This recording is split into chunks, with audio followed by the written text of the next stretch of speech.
तेलंगाना के chief minister Revanth Reddy ने social media सहाफ़ियों पर शदीद बरहमी का इजहार किया। उन्होंने कहा कि यूट्यूब जर्नलिस्ट को देखकर तमाचा मारने का मन करता है। एक तेलुगु अखबार नुमा तेलंगाना की 10वीं सालगिरह के मौके पर चीफ मिनिस्टर रेवंत रेड्डी ने कहा कि आजकल सहाफ़त की कदरें बुरी तरह मुतासिर हो चुकी हैं। ऐसे लोग जो ABCD भी लिखना नहीं जानते वो भी सोशल मीडिया के सहारे ख़ुद को सहाफ़ी कहलवा रहे हैं। चीफ मिनिस्टर रेवंत रेड्डी ने कहा कि सीनियर सहाफ़ियों से अपील है कि ऐसे लोगों को ना अपने साथ बिठाएं और ना ही अपने दरमियान जगह दें। सड़कों पर आवारा घूमकर गैर महज़िब ज़बान इस्तेमाल करने वाले अफराद को सहाफ़ी कहना शर्मनाक है। उन्होंने मज़ीद कहा कि जैसे सियासतदानों की साख मुतासिर हो रही है वैसे ही सहाफ़ियों की साख भी दिन ब दिन कमज़ोर हो रही है। జర్నలిస్ట్ అనే పదానికి డెఫినేషన్ ఎత్తుకోవాల్సిన పరిస్థితి వచ్చింది. మేము నిర్వహిస్తున్న పత్రికా సమావేశాలలో సీనియర్లు కావచ్చు, జూనియర్లు కావచ్చు, వాళ్ళు అడిగే ప్రశ్నని బట్టి వాళ్ళు జర్నలిస్టులా లేకపోతే రాజకీయ పార్టీల కార్యకర్తలు జర్నలిస్టు ముసుగేసుకొని వచ్చి ప్రశ్న అడుగుతుండ్రా అర్థం కానంత అమాయకులు ఎవరు లేరు. ఈరోజు జర్నలిజం ముసుగులో కొన్ని రాజకీయ పార్టీలు వాళ్ళు నిర్వహిస్తున్న విధానం, వాళ్ళు చేస్తున్న ఆరోపణలు ఈరోజు సమాజం అంతా నిశితంగా గమనించాలి. పాత్రికేయ మిత్రులకు నేను విజ్ఞప్తి చేస్తున్నా, మీరు డిఫరెన్షియేట్ చేయండి, వాళ్ళని వేరుగా కూర్చోబెట్టండి. వాళ్ళు మేము ఒక్కటి కాదని ఒక భావాన్ని ప్రజలకు కల్పించాల్సిన అవసరం ఉంది. ఈరోజు media, social media, digital media ఎవడు పడితే వాడికి మొత్తం పెన్ను పేపర్ ఇస్తే వాళ్ళు మొత్తం రాయలేడు, ABCD మొత్తం రాయలేడు. వాడు కూడా నేను జర్నలిస్ట్ అంటాడు. ఏం జర్నలిస్ట్ అంటే నేను సోషల్ మీడియా జర్నలిస్ట్ అంటాడు.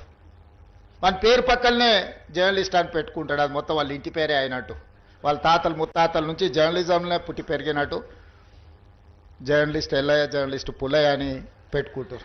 వాడు ఎప్పుడైనా జర్నలిజం స్కూల్లోనే చదివిండా లేకపోతే ఓనమాలు మొత్తమాన్ని వస్తాయంటే ఆ రెండు రావు. జర్నలిజం అక్షరం ముక్క కూడా ఒకప్పుడు ఈ రాజకీయ పార్టీలు సిద్ధాంతాన్ని పూర్తిగా నమ్మిన కార్డు హోల్డర్స్ అన్న జర్నలిస్ట్గా ఉండేటోళ్ళు, లేకపోతే జర్నలిజం చదివిన వాళ్ళు అన్న జర్నలిస్ట్గా బాధ్యతలు ఇచ్చేవాళ్ళు. వాళ్ళ పనితనాన్ని బట్టి వాళ్ళకు బాధ్యత పెంచేవాళ్ళు. కానీ ఈరోజు అది ఏమీ లేదు. ఎక్కువ ఆవారగా రోడ్ల మీద తిరిగేటోడు, ఎక్కువగా తిట్లొచ్చినోడు, ఏదంటే అది మాట్లాడేటోడే ఈరోజు జర్నలిస్ట్ అనే ముసుగు తోడుకొని సోషల్ మీడియాలో అందరి పట్ల అసహ్యకరమైన భాషను ఉపయోగించే పరిస్థితులు వచ్చినాయి. అందుకే ఈరోజు రాజకీయ పార్టీ నాయకులుగా మేము మాట్లాడితే మీరు కూడా అప్పుడప్పుడు మాట్లాడతారు కదా సార్, మరి మీ సంగతి ఏందని అడుగుతారు. మరి అవతలలో అట్లా మాట్లాడితే సమాధానం ఎట్లా చెప్పాలో నాకు దారి దొరకడం లేదు. అందుకే నిజమైన జర్నలిస్టులు మీరు సెమినార్స్ నిర్వహించుకొని జర్నలిస్ట్ అనే పదానికి డెఫినేషన్ ఏందో డిఫైన్ చేయాల్సిన పరిస్థితి ఈరోజు సమాజంలో దాపురించింది. పత్రికా సమావేశాలకు కూడా ఎవడు పడితే వాడు లోపలికి వచ్చేసి మీకంటే ముందుగాల ముందల కుర్చీలో కూర్చుంటాడు. ఇంతకుముందు నేను చూస్తున్నాను, ఒక 15 సంవత్సరాల క్రితం నేను ప్రజాప్రతినిధిగా ఎన్నికైనప్పుడు పత్రికా సమావేశాలు పెడితే సీనియర్ రాగానే సీనియర్ జర్నలిస్ట్ ఏ పేపర్ అన్నా ఉండని, లేకపోతే ఏ టీవీ అన్నా ఉండని, జూనియర్స్ ఎవరైనా ఉంటే సీనియర్స్ వస్తే ముందల సీట్లో కూర్చున్న వాళ్ళు కూడా లేచి వాళ్ళకి సీట్ ఇచ్చి వెనక్కి వెళ్ళి కూర్చునే వాళ్ళు. ఒకవేళ సీట్ లేకపోతే పక్కకు నుంచొని నోట్ చేసుకునేది. ఒక బాధ్యత, ఒక గౌరవం, ఒక మర్యాద. వాళ్ళ యాజమాన్యాలు ఎవరున్నా జర్నలిస్టుని ఒక గౌరవించుకునే పరిస్థితి ఉండే. ఇప్పుడు ఆ పరిస్థితి పూర్తిగా దెబ్బతిన్నది. వాడు ఖాళీగా ఉంటాడు కాబట్టి 3 గంటల ముందే వచ్చి ముందల కుర్చీలో కూర్చుంటాడు, కాలు మీద కాలు వేసుకొని.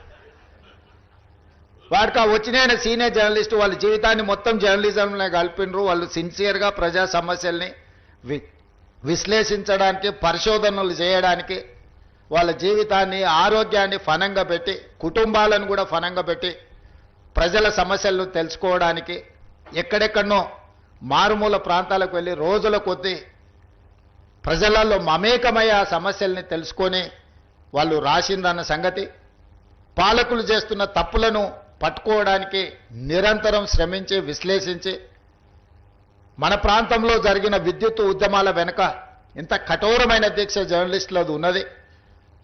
సరళీకృత విధానాలు వచ్చినప్పుడు ఆ సరళీకృత విధానాలు దేశ సంపదను పెట్టుబడిదారులు ఏ విధంగా కొల్లగొడతారని ఆనాడు విశ్లేషించిన జర్నలిస్టులకు ఈ రోజు వచ్చినోనికి వాళ్ళ గురించి ఓనమాలు కూడా తెలియని పరిస్థితి. వాళ్ళు వస్తే కనీసం కూర్చోమని చెప్పాల్సిన కనీస మర్యాద పాటించాలన్న ఇంగిత జ్ఞానం కూడా కోల్పోయిన వాళ్ళు ఈరోజు వచ్చి మేము పత్రికా సమావేశాలు పెట్టినప్పుడు ముందల వరుసలు కూర్చోవడం కూడా ధిక్కారంగా, మనమేదో లోకు అయినట్టు వాడేదో మన మీద పెత్తనాన్ని చెలాయించడానికి వచ్చినట్టు మన కళ్ళకు చూస్తుంటాడు. ఇంకా నువ్వు నమస్కారం పెడతలేవు, నన్ను చూసి తల ఉంచుకుంటలేవేందని. నాకైతే అప్పుడప్పుడు అనిపిస్తుంది దిగిపోయి పల్ల చెంపలు వలగొట్టాలని. కానీ పరిస్థితులు హోదా అడ్డం వస్తుంటాయి. గతంలో జర్నలిస్టులను చూస్తే మర్యాద ఇచ్చి పలకరించి ప్రెస్ మీట్ అయిపోయిన తర్వాత వాళ్ళతో 10 నిమిషాలు మాట్లాడి మేము చెప్పిన దాంట్లో ఏమన్నా లోపాలు ఉన్నాయా, లేకపోతే మేము చెబుతున్న ఉద్దేశం ఇదే అని వాళ్ళతో చిట్ చాట్ చేసేది, కొద్దిసేపు మాట్లాడేది. లేకపోతే ప్రెస్ మీట్కి వెళ్ళకంటే ముందు వాళ్ళకి ఫోన్ చేసి కనుక్కునేది. విద్యుత్తుకు సంబంధించిన విషయాల మీద కమ్యూనిస్టు పత్రికలలో రాత జర్నలిస్ట్ పేరు నాకు సరిగ్గా గుర్తులేదు, కానీ నేను చాలాసార్లు విద్యుత్తు మీద మాట్లాడాలనుకున్నప్పుడు మీ నవ తెలంగాణనే అనుకుంటా జర్నలిస్ట్ వేణుగోపాల్ గారు, నేను చాలాసార్లు నాకు కొంత అవగాహన ఉన్నా ఇది 100%